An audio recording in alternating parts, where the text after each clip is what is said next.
You like that?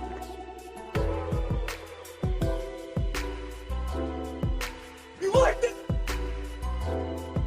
You like that? You like that? You like that? You like that?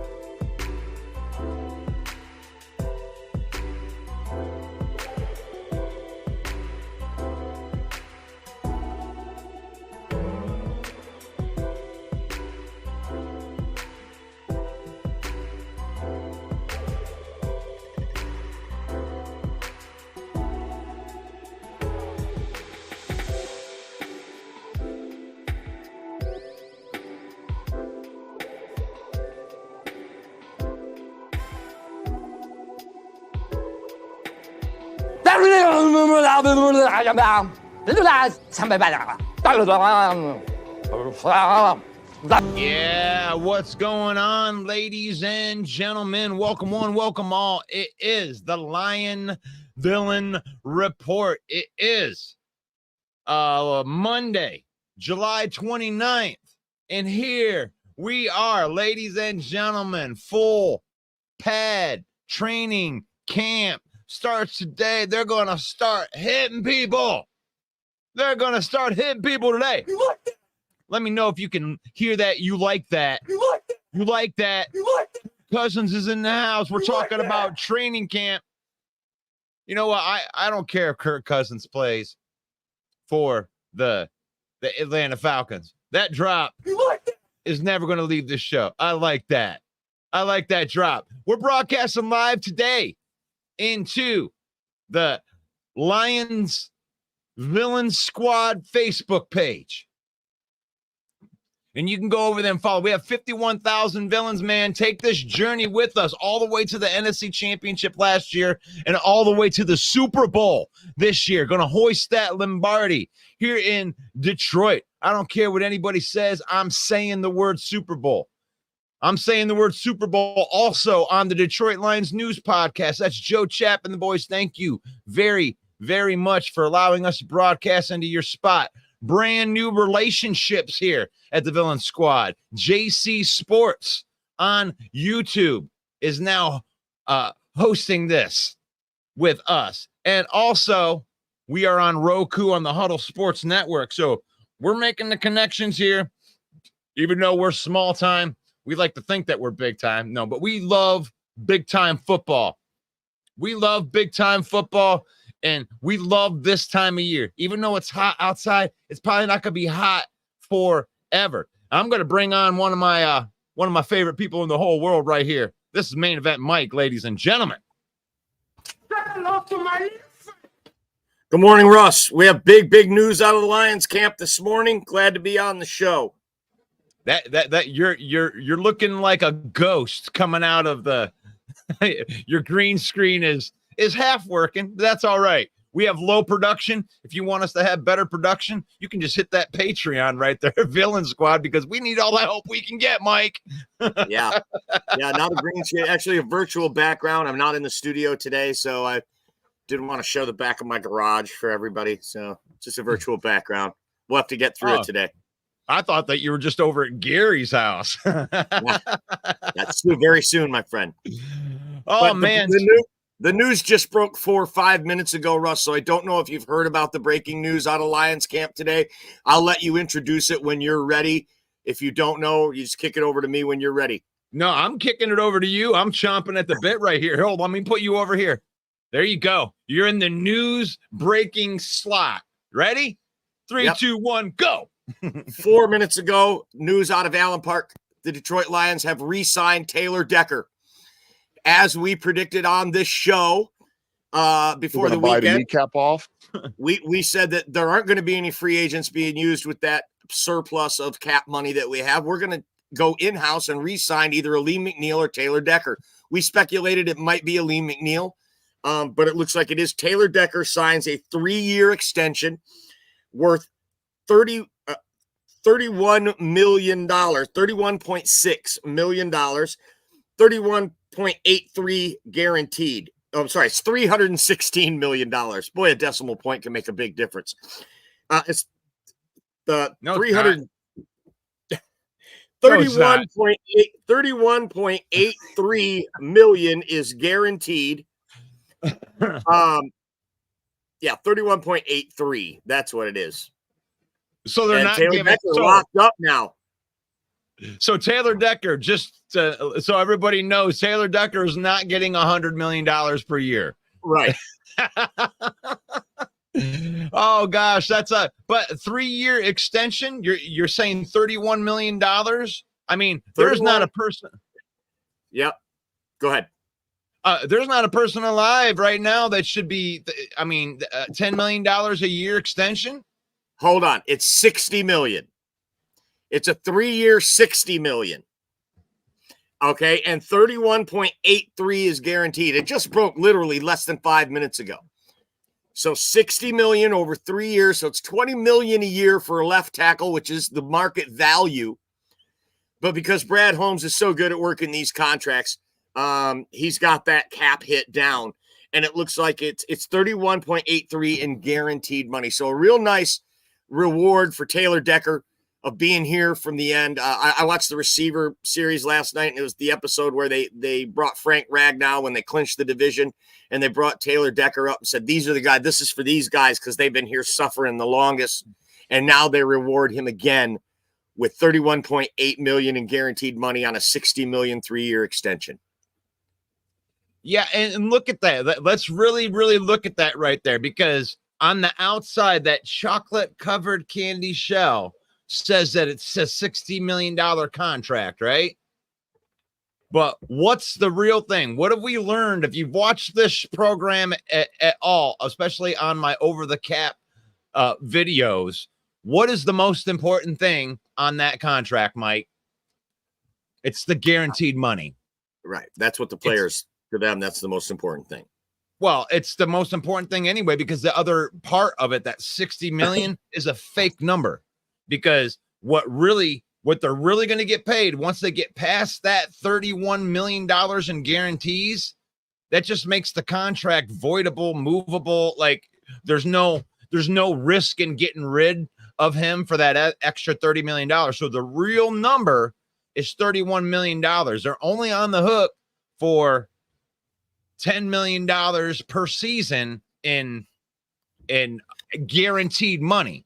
Now, right. All well, of the that details money, of the details of the contract have not been released yet. The full details, I mean, like you're saying, but we don't know exactly the particulars yet. I have not been able to find anything. So and the details are going to tell you what's going to happen with that other $29 million with bonuses. Does he get the play on the roster all 3 years? There's certain like milestones that are going to move those other numbers up. And I'm sure that he's going to reach that and be able to use some of that money. But the thing is, they're able now with that 3 years, they haven't done it on Over the Cap yet. So his number was $19 million in the cap number before the extension.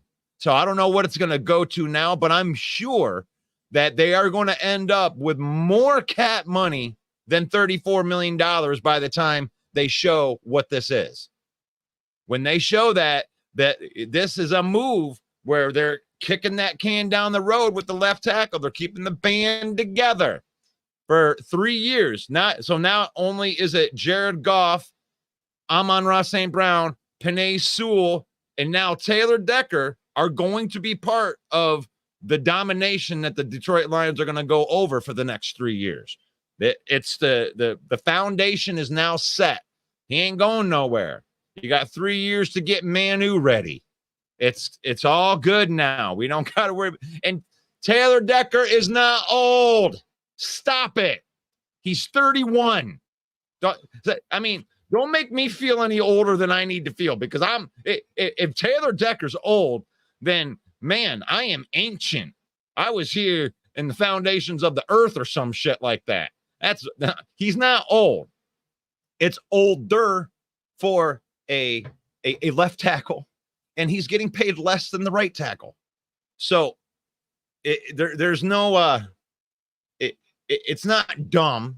It's a very, very good signing. I really like the signing. What do you think of the signing, Mike? I think it's just what we said on Friday's show, on this very show on Friday. We said that extra surplus we have in the cap, we're going to use that to lock up one of the people on the team right now, because the audience was speculating who would we, spend that money on in free agency. And I said, I think it's going to be one of our own, either Taylor Decker or Lee McNeil. I really thought it was going to be a Lee McNeil. But I love it. I love, like you said, we're keeping the band together. That Super Bowl window is open for the Detroit Lions. And in this league, that window doesn't last long. And I think Taylor Decker is an integral part of that machine, a cog in that machine that they want to keep this window open to try to win a Super Bowl this year, next year, or the next year. They've got all the pieces in place.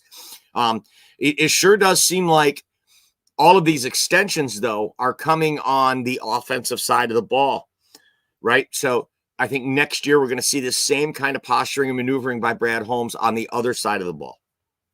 Sure. And they're doing a great job at staggering these contracts. Like you have no idea unless you're really looking into to the over the cap and seeing how they're doing these things. And when you're going into the next off season, you have no idea how great that is to go into the off season where other teams are going to be like, God, they need to get a left tackle. They need to there's certain things that we're just not going to need to be looking for. And I've said a lot on this show when it comes to what scares me about teams is not the next guy. Oh, we need to go get Danielle Hunter. We need a pass rusher upset. It's like, no, what we need to do is continue to build through drafting and developing. And a good sign that your team is doing well is when you're extending your own players. We didn't need to go out and get Danielle Hunter. Let the other teams overpay for these guys that have never even seen one of our practices.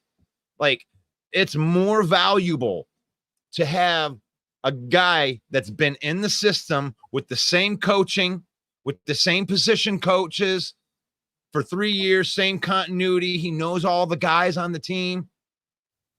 It's way better to extend your own guys. Because what scares me about other teams is not your new guy. Josh Jacobs, you don't scare me. You're brand new. I don't even know if you're going to be good there. What scares me on Green Bay is Dontavian Wicks, the guy that's been in their training camp, in their facility, throwing the ball with Jordan Love. And you should be scared of that the other way, which is our entire friggin' starting team has been here for 3 years underneath the same coaching staff, underneath the same position coaches. And I don't think there's 5 teams in the NFL that can say that. As we're getting into some of these comments right here. Gosh, I haven't even said hello to everybody. I am so sorry. Good morning, Dwayne. Good morning to all. Go Lions. NFC North Division Championship. Going for the second one in a row. Awesome. We got Decker for 3 more years, extended $60 million. Randy's in the house. What's up, Randy? Let's go Lions. You like that? You like that? Scott Harrison up in the house with 2 thumbs up. So you get You like that? 2 Kirk Cousins. And then there's Elise Memes. Good morning, villains. And Elise is now part of our villain squad.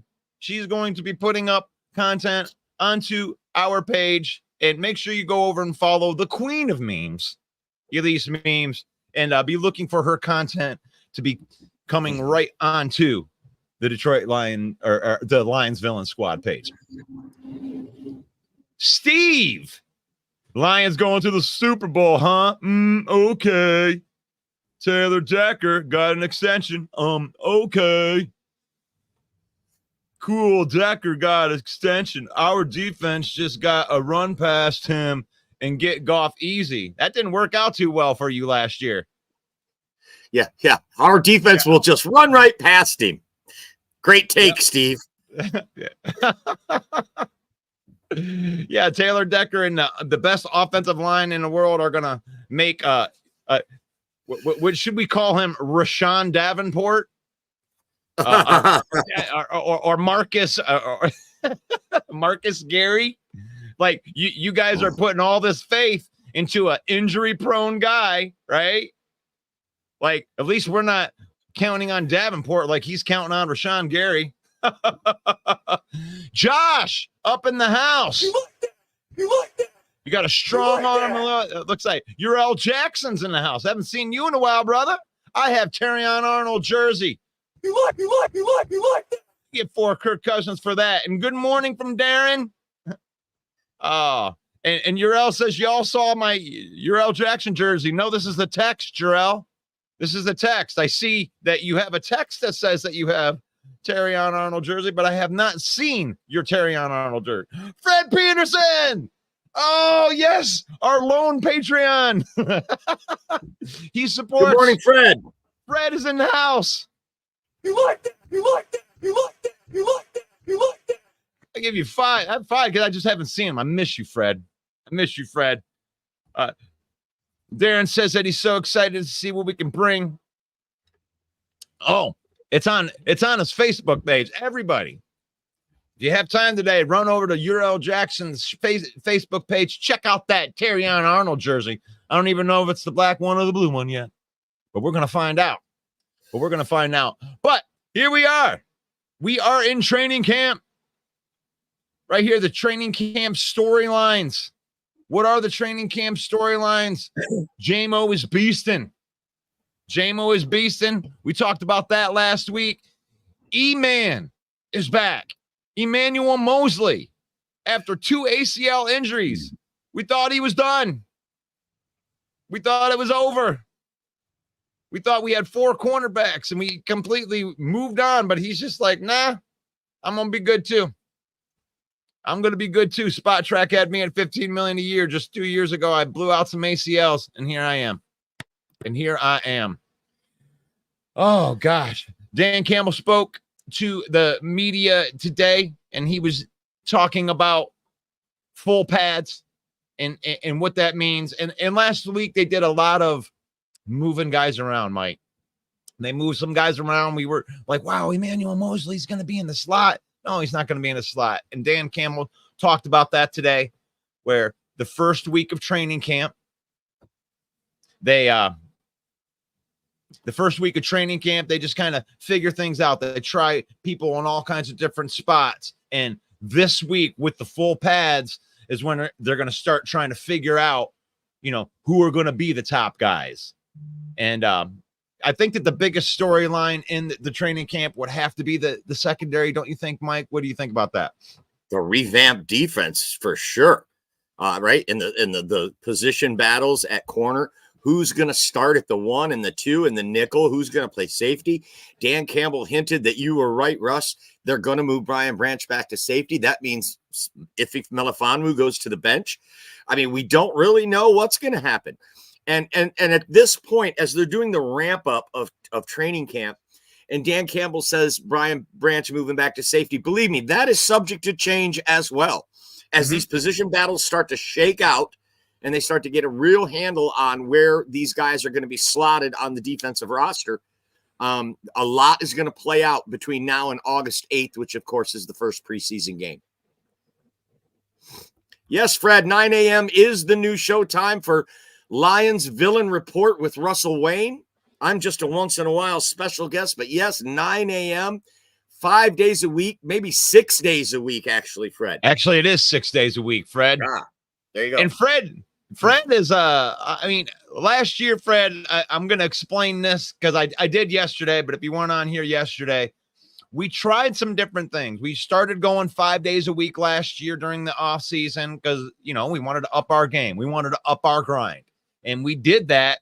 We had it in the morning for a little while, and then we brought on Smoking Jeremy B for a little while to take over that slot at 11 o'clock, and then I moved my show to 3 o'clock, and that didn't work. I'm just going to be totally honest. I tried to throw it in the afternoon, and it was a tough sell for everybody. So I'm trying it in the morning now, Fred, and I think this is going to work out. I think that we're going to do well here in the morning. Especially with my family and the way that it is. So 9 a.m. every morning, we're gonna be doing this thing, training camp. That's right, brother. Hulkmania's running wild, dude. Dan Campbell Mania. That's right.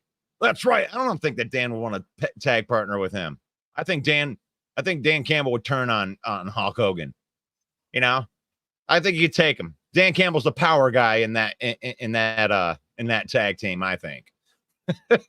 Dan Campbell would be great tag team partners with Stone Cold Steve Austin. That's right. And I have That'd piece be a of dream content. tag team match. Oh, I got a Stone Cold Stunner piece of content coming out right there with Dan Campbell with Hulk Hogan's face right there. That's right. And I'm like, I don't know if he's going to, I don't know if that partnership's going to work out all that well, especially after all the ugly comments I got just for putting up the damn picture. By the way, people, here's the way the page works. We are a Lions page, and that's it. We talk football. That's it.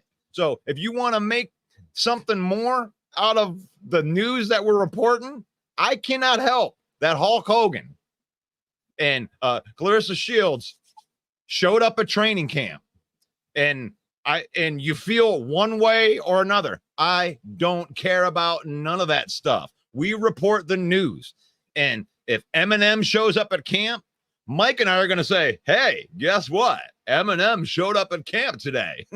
So that's it. That's as far as I want to go with it. And this is the type of stuff right here that I want to talk about. Who's going to be the pass rusher opposite Hutchinson?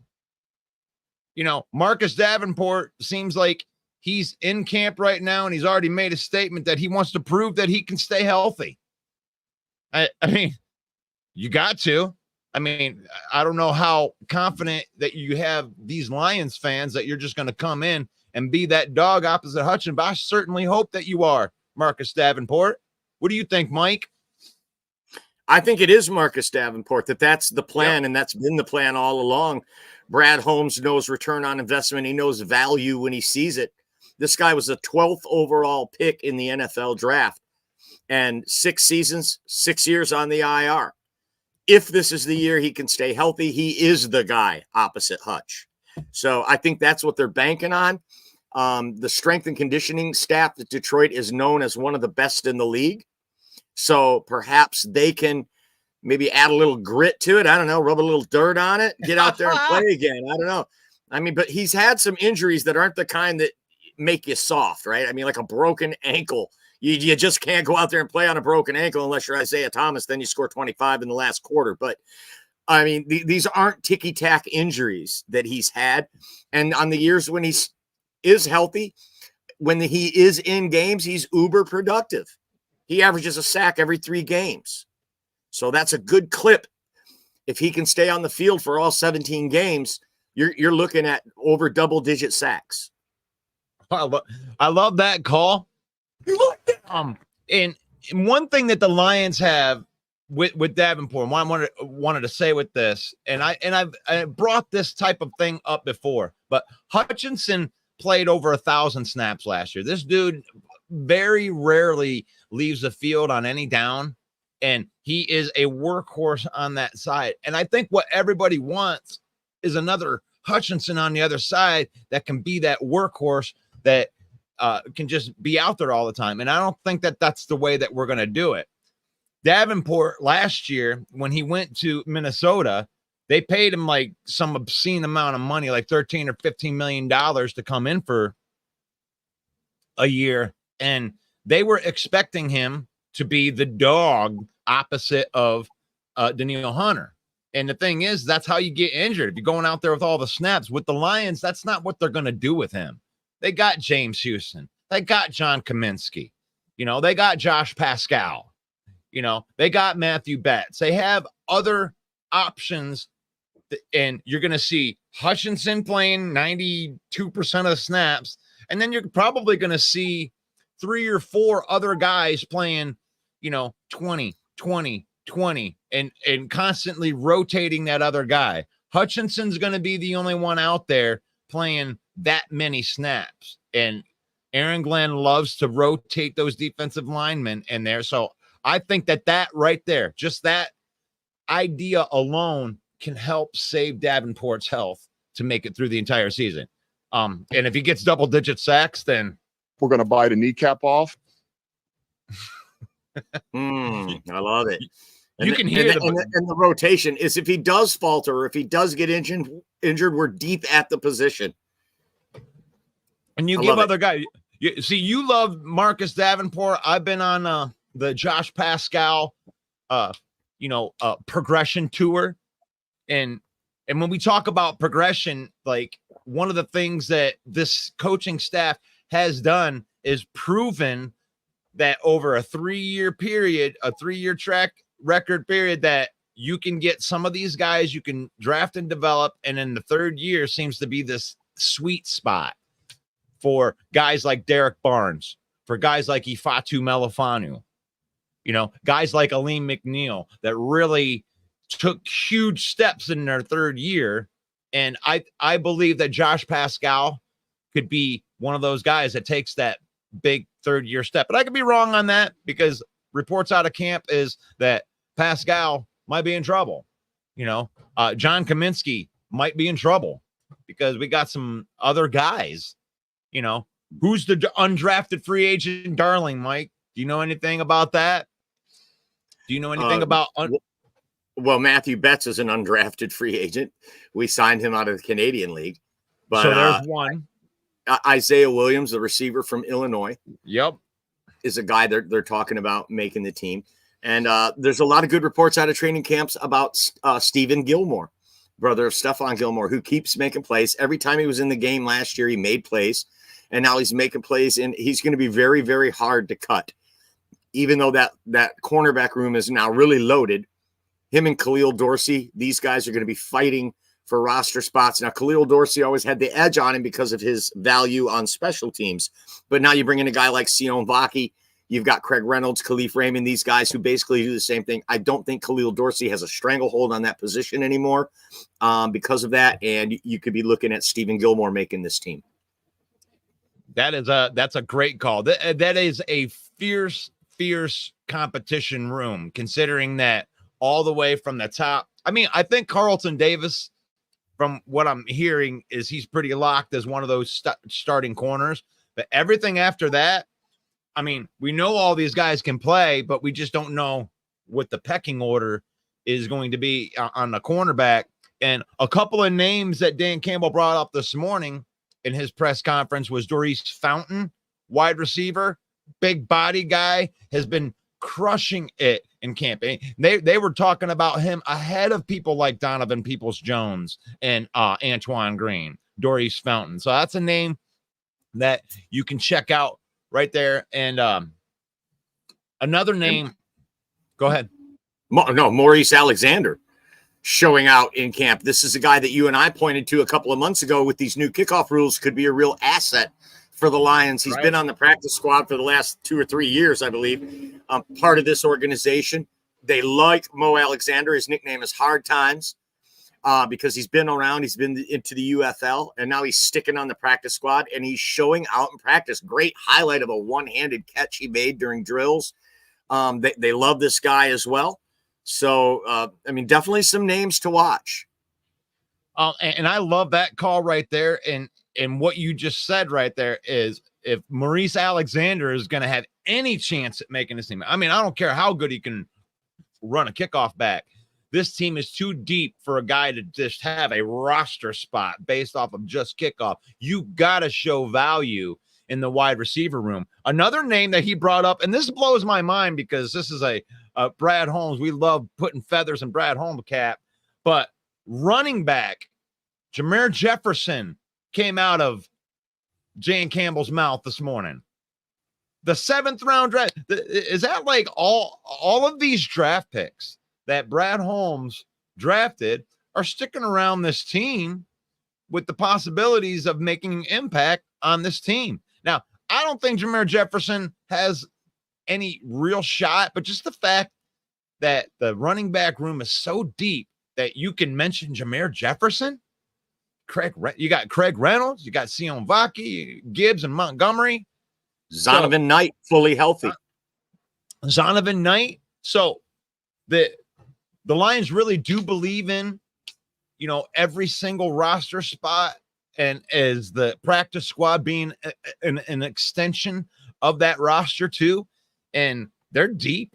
This is a deep room, and this competition for that 3, 4. I don't know how many running backs they're going to keep, but that 3, 4, and possibly maybe one more after that. That's going to be a fierce battle to get to the back. And you better be able to play special teams. You better have a couple of different things that you can do. And you know that Craig Reynolds can. And that's exactly why they drafted Sion Vaki. So do you think they'll keep 5 running backs? No. So, I mean, these guys might be fighting for naught. I mean, these guys actually might be makes the team. Sion Vaki makes the team, not just as a running back or special teamer, but he also has value at the safety position. He gives you depth in the secondary.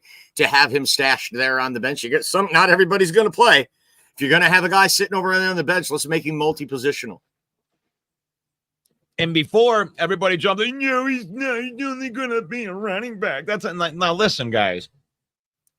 When you only have 48 guys that you can dress, like I'll use the Colby Sorsdahl example from last year, is when you get into a desperate situation, if you got 4 injuries on the safety position and you're trying to think of who you're going to put in there as a guy, and you're like, okay, should I put in a wide receiver or, oh wait, Sion, get out there. That's where they're going to be able to just, in an emergency situation, you could put him in as a safety. I don't think he's going to practice as much there because they're trying to learn him on the running back room. But guys with versatility like that, like Colby Sorsdahl practiced at guard all last year, and then they had so many injuries in one of the games that they actually had to have him come in and play tackle when he hadn't even practiced there. So sometimes you can run into the injury bug, and it's better to have people that are versatile. That way you're not throwing guys into the wolves like that. We're going to bite a kneecap off. You want to take some of these comments here? Yeah, yes, please. I was going to go ahead. Juan says, He also says, Then he says, And then he says, Mom's mood, loop 9, okay, line, Thank you, Twan. I think your cat's walking on your keyboard. But we appreciate you being here. You like that? Our good friend A-Dub, Adarian, is in the house. Another Packer fan. Great to see you, A-Dub. And then our friend Fred Peterson says, what's up, A-Dub?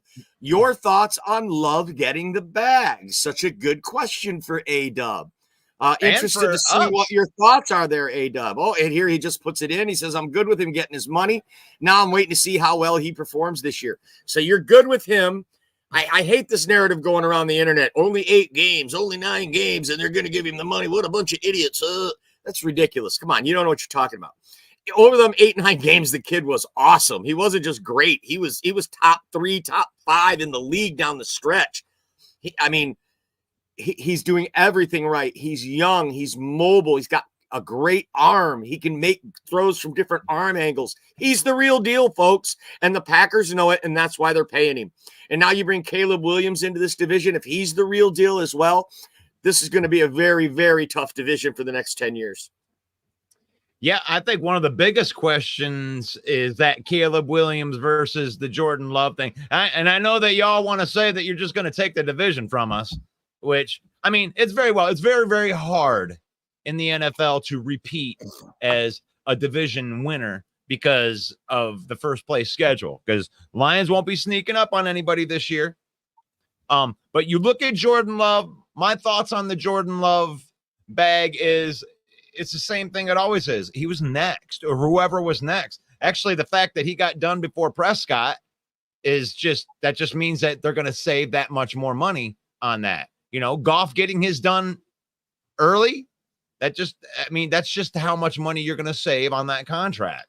So Jordan Love, yeah, he does only have an 8-game sample size. And that's why I can say, hey, it was a good move to sign him. You had to sign him, right? He was next. He was one of the people he was going to hold out and hold your team back. You had to get that done. Now, with that being said, if you want to jump on your pedestal after 8 games, after beating awesome teams like, a beaten down Chicago, Minnesota, and Carolina were on that list of teams that they went off on at the end. Now, if you want to say he's the best quarterback in the league because of that, that's fine.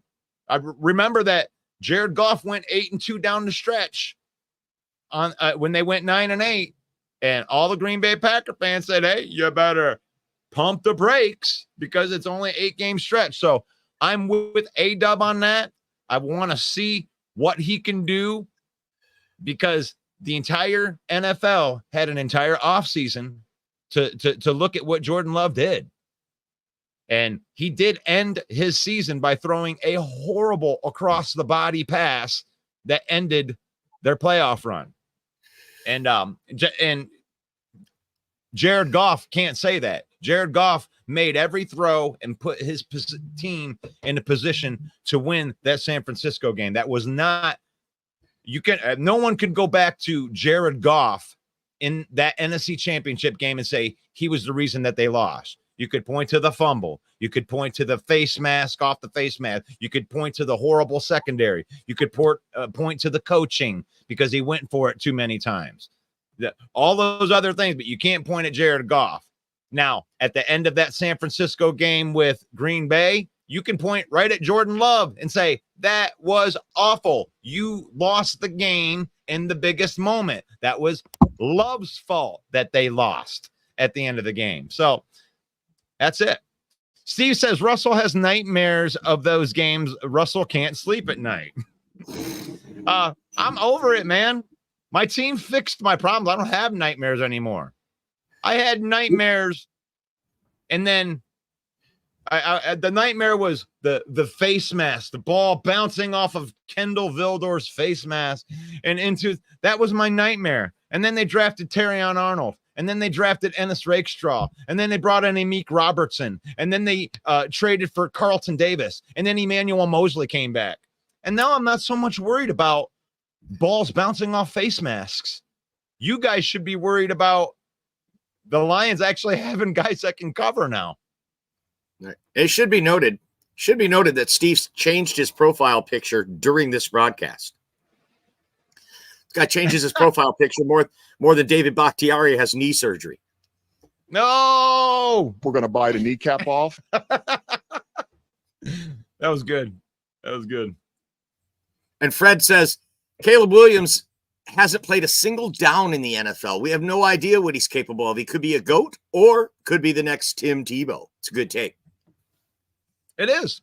And there's something to be said about continuity. And Steve, I'm going to disagree with you this. We are a whole different team this year. No, you're not. I'm actually, and that's the good thing about your team. Honestly, you should be happy that your team's not different. You know, out goes Aaron Jones, in comes Josh Jacobs. It's a wash.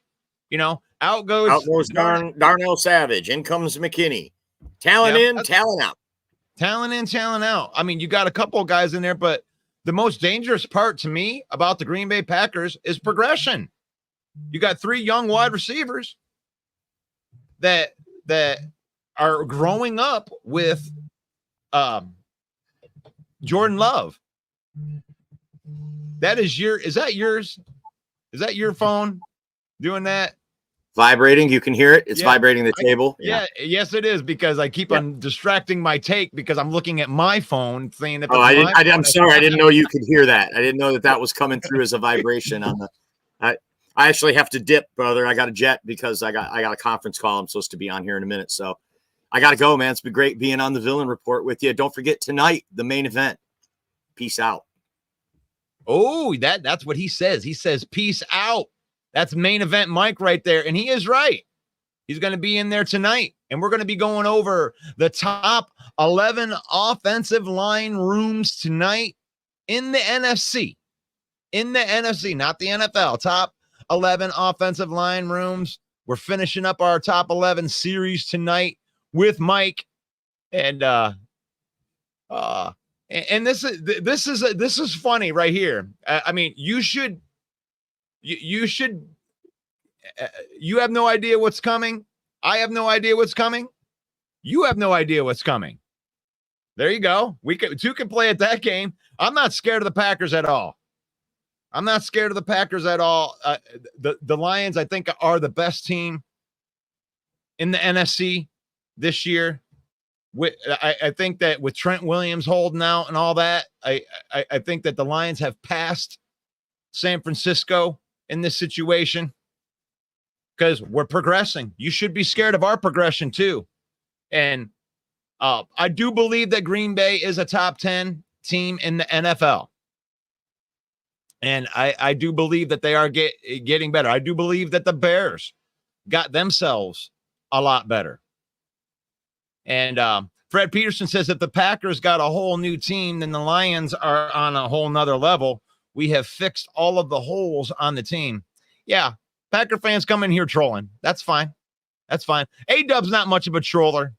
And Steve is my wrestling buddy. That's right, brother. So I'll put a shout out to my wrestling page right here. If you like all these little wrestling innuendos, go follow my wrestling page, WrestleMania, Pro Wrestling Talk. SummerSlam's this weekend. And I love, once I get to 5,000, I'm going to start a show just like this for my wrestling page right there. So go over and give me a follow, WrestleMania, Pro Wrestling Talk. There you go. My little shameless plug right there. So this is the Lion Villain Report. We're live on JC Sports. JC Sports, thank you for allowing us to be in that circle. JC Sports does it all. They do Red Wings. They got the Tigers. They're talking Michigan football, talking Lions football. Joe Chap does a nice job with all of that stuff. We're also broadcasting live into our page. Make sure you go over and follow the page, Lions Villain Squad. We got 51,000 villains. We're going to be at 52,000 here in a minute.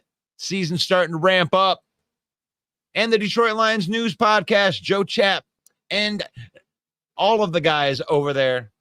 And we appreciate that. We appreciate doing that. Who's going to be rushing opposite Aiden Hutchinson? Who are the top 11 offensive line rooms in the NFC? We'll be going over that tonight. Today, we are talking about the top Lions training camp stories. And the top training camp stories broke 4 minutes before I started the show today, which is Taylor Decker gets a bag. So Taylor Decker gets a bag, gets a 3-year extension, 3 years, $60 million for starting left tackle. Steve says I look like Triple H. Oh, I love you guys. The Bears front line is still suspect. It's a good possibility Caleb Williams will be running for his life. I think the NFC North is going to be the toughest division in football this year. I think there's going to be some battles. And I know that Steve says we have no idea what is coming. I think that the Green Bay Packers don't know what's coming from the Chicago Bears this year. Now, the Green Bay Packers have had their way with the Chicago Bears. Ownership. I can't even remember. Steve, you can tell me, when was the last time that the Chicago Bears beat you guys? And I know that the Bears, I mean, their Super Bowl, even if they can't have a great season this year, their Super Bowl is going to be getting a victory over those Green Bay Packers. I do not think that the Green Bay Packers are going to sweep the Bears this year. This is the year that the Bears are going to get a victory over the Packers. And I could be wrong, because I honestly think that the division is going to be that tough. I think the Lions go 4-2, 5-1 in the division this year, depending on what that is. I think that everyone's going to sweep the Vikings. The Vikings just aren't good. Vikings can't even, poor Vikings. Poor Vikings. Poor Skull. I actually feel bad for Skull because the injuries with Blackman and the tragic death of Kyrie Jackson. And it's just bad, lots of bad luck for the Vikings, and in this division where everybody got so good, it's going to be really hard for the Vikings to do anything this year. Steve says, what if the Bears win the division? Just saying, what if it is, with all three of these teams progressing the way that they are. And I know I don't have any homer goggles over my eyes to think that the Lions are just going to go wax these teams. I just think that the Lions are better than the Packers now. I think they've passed them. I think that you guys need to answer the questions from this point. Now, we don't know what's coming, Steve. That's fine. You can think that we don't know what's coming, but the thing is we had a better record last year. We went further in the playoffs. We won the division. We split in the season. And I mean, you guys haven't won a game in Lambeau against the Lions in like 3 years. So you guys got more questions to answer than we do. And our team got a hell of a lot better this offseason too. You ain't the only team that improved. As a matter of fact, our team improved more than your team did when it comes down to it. And, you know, you signed Jordan Love. That was a good move. And that's it. Do you believe in your team? Do you believe in your team? That's the big question. And if you're a Green Bay Packer fan, you have every right to believe in your team. But as a Lion fan, and this is a Lions-based show, so if you are watching and you are a Lions fan, I am just kind of talking trash to my rival friends, but you can believe in this team. There's no reason. There's no reason. Don't listen to all the history and all that BS. This is a different Lions team. They know it. They know it. Dan Campbell ain't in training camp right now, preaching how great they are. Dan Campbell was saying they almost made it last year, and they arrived onto the scene, but it wasn't enough. They need to do everything that they did last year and more. It takes more. And these guys are hungry. I'm telling you, these guys on the Detroit Lions roster, they are hungry to win a Super Bowl. And I believe they're the hungriest team in the NFL. And I've listened to a whole bunch of training camps, and everybody else is saying the things that they need to say. But there's something inside the eye of the tiger. There's a lot of Lion players that feel a certain kind of way about the way that things happened last year. And what happened in the NFC Championship, you should get nightmares from that. You should get nightmares from that. They should be scared to death that would happen ever again. And they're working like they're scared to death that that's going to be happening again. And the way that doesn't happen again is that you get incrementally better, and that you don't take your foot off the gas. And all these second and third year players going into their third and fourth year just continue to progress. You were one of the best teams in the NFL last year, and you hadn't even arrived yet. You had a 29th ranked secondary. You know, there's only when you rip a team apart all the way to the studs like Brad Holmes and Dan Campbell did. I mean, there's only so much that you can do. You only have so many draft picks and so much money to fix your team. And they fixed all of the other spots and it got down to where they just needed to fix the secondary in this offseason. Everything else was set. We already had a deep linebacker core. We got defensive linemen and guys that were able to get pressure on the quarterback. They just couldn't get home. And the main reason they couldn't get home is because they had a secondary that couldn't cover. They had to send blitzing to get pressure. So with the improvements that they made, they're going to be able to be better in those situations. They drastically, they didn't just improve the secondary. I mean, Steve says you believe in your team. That's fine. You bring in Xavier McKinney. That's a good thing.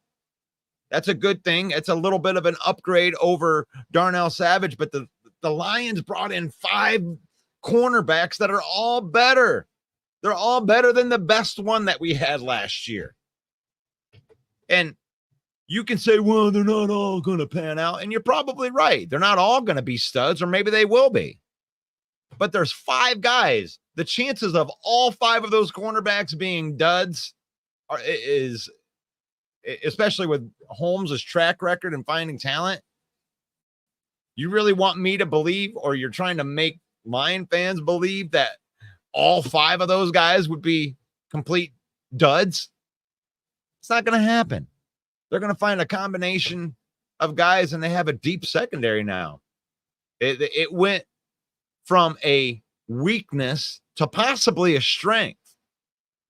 But if the Lions would have had an average secondary last year, they would have probably won the Super Bowl.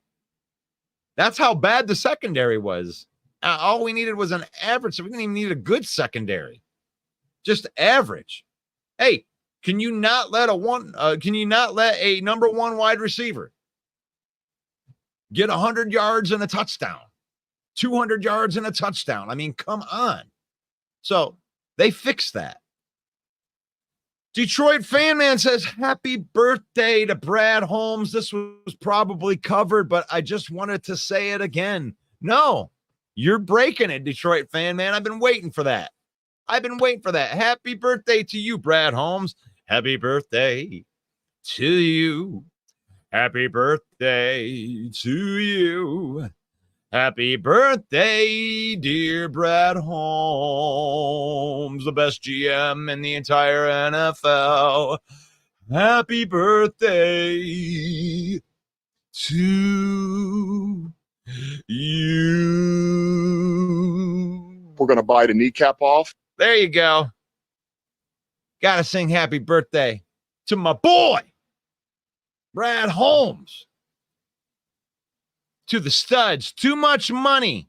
Regardless of what the team, I wouldn't like any player on my team being a top paid player. I'd rather distribute the money, get better players where it is needed, not just take care of one. Yeah. I believe in that a little bit, Fred, but you got to pay your players. You know, the too much money thing, I think, is thrown around a little bit too much, because really you can technically say that about every player that's going to get paid. And it's like when you're next, those agents, you know, they're good agents. You know, they want to go out and get as much money as possible. They're always going to get top market value for the guys that they get in. So I would rather distribute the money around than take care of just one. I do agree with that part of it. I think Brad Holmes does that. He does distribute it, especially when it comes with outside free agents. The guys that you want to give the bags to are the guys that you draft and develop. Just like it. What does Russell think about the Falcons and Eagles and Cowboys that make some noise in the NFC? I think that I believe in the Falcons and Eagles a hell of a lot more than I believe in the Cowboys. The Cowboys are in trouble. You want to know what cap hell is?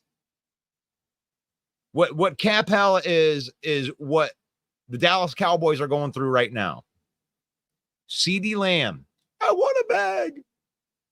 Dak Prescott, I want a bag. Micah Parsons, I want a bag. Something's got to give there. That's what happens when you give out crazy contracts and you just want to pay a player and you're not really thinking future. You're just putting those bags. You're not staggering the contracts to where you can save money, because you have to draft well. If you don't draft well, that means you're not saving money anywhere. And you can't just pay. I mean, any player can go out and buy the best player that's out there, but you need more than that. You need more than that. So the Cowboys, I think, are going to take a huge step back this year. I think the Cowboys might actually not make the playoffs. I think that would be a hot take, I think. But I don't think the Cowboys I think they're going to take a huge step back this year. I think that this might be a year that the San Francisco 49ers also take a step back. Now, the Falcons, on the other hand, that's a scary team right there. That's a team that has got a lot of really, really good skill players that are going into their third, fourth year. I mean, say what you want about Kyle Pitts that hasn't materialized yet. Tight ends take a minute. That guy's a freak of nature. And you got Bijan Robinson. And you got Drake London. You got Kirk Cousins there. You got a defense that's really young. They've been using lots of high draft picks on defenders. And they have a bunch of guys that were playing well last year. I think Atlanta is a team that could take a big step forward this year. Good young roster, depending on what Kirk Cousins can do down there. They even got his heir apparent to, take over, and Michael Penix Jr. So Fred Peterson says that the Cowboys did nothing in the offseason. Eagles should run the NFC East. They should have ran it last year, Fred. I mean, coming down the stretch last year, they kind of crapped the bed, if you ask me. And Elise says, I agree with the Cowboys take. Bad juju coming out of Dallas. It is, you got to pay the piper at some point in time. You can't just keep on.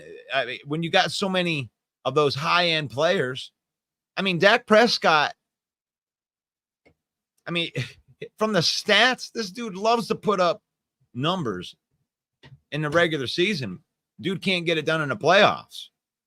I think there's a chance that they actually move off of Dak Prescott. And either that or they're going to have to let one of those other guys go. Or they're not going to be able to pay and have a deep team. Fred Peterson said, yeah, the Eagles Patricia'd the bed. They did. As soon as Matt Patricia came onto that team, man, it was like, yeah, the jury was out on that one. Come on. So, yeah, I think out of those, those Eagles, gosh, Saquon Barkley, they still got a good offensive line. Quinyon Mitchell. They draft well over there. That's another good GM over there. And but I like those Falcons. I like those Falcons to be the one that comes out of that division there. So, yeah. Falcons, Eagles, Cowboys. They're not Eagles and Falcons make some noise. Cowboys, they're going to Patricia the bed. There you go. Oh, we're coming down to the end. Getting down to the end. Yeah. I want to thank everybody for joining me today. We are live on Roku. We're live on JC Sports YouTube, the Own Villain Squad YouTube, the Facebook page, Lions Villain Squad. We want to welcome Elise Memes. Elise Memes is now part of the Villain Squad page, so be looking out. We've been sharing some of her content from her page, but go support Elise. Elise is one of our everydayers in here. She agrees with me on the Cowboys, but check out that. Look at that. She's got the ski mask on, and she's hoping with some of the 51,000 people, maybe Amon-Ra St. Brown is listening right now, because I know that Elise Memes right there. You love to have your name put right up there next to Amon-Ra St. Brown. Oh, but from Russell Wayne, that's me and the Villain Squad.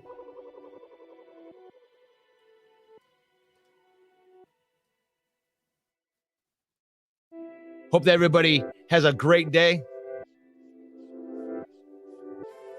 and may the Lord bless you I'm going to take off. But I love saying a blessing over your life right here, because if you can hear this word, receive this. May the Lord bless you. May the Lord keep you. May the Lord shine his face upon you until we meet again tonight for the Main Event Football Show with me and Mike. We'll see you tonight. God bless you. Peace out. Your opportunity.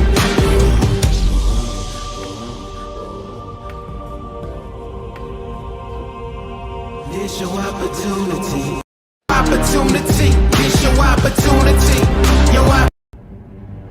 Never make it, hopeless so it seems. Eyes closed, hands open wide to embrace your dreams. Sometimes you gotta take a loss just to get the win. Like lots of sin was popping in like oxygen when boxes wet. Focus on the mental, never lose like a smooth instrumental. Better choose on the move in a pinto. Choose what I get to, never lose smooth on the move, but it's simple. Never give up and we running it maybe. We just keep winning, we conquering daily. Envision and pay me, it's never to sway me. Indigenous, maybe we winning, it's crazy. Your opportunity. Your opportunity.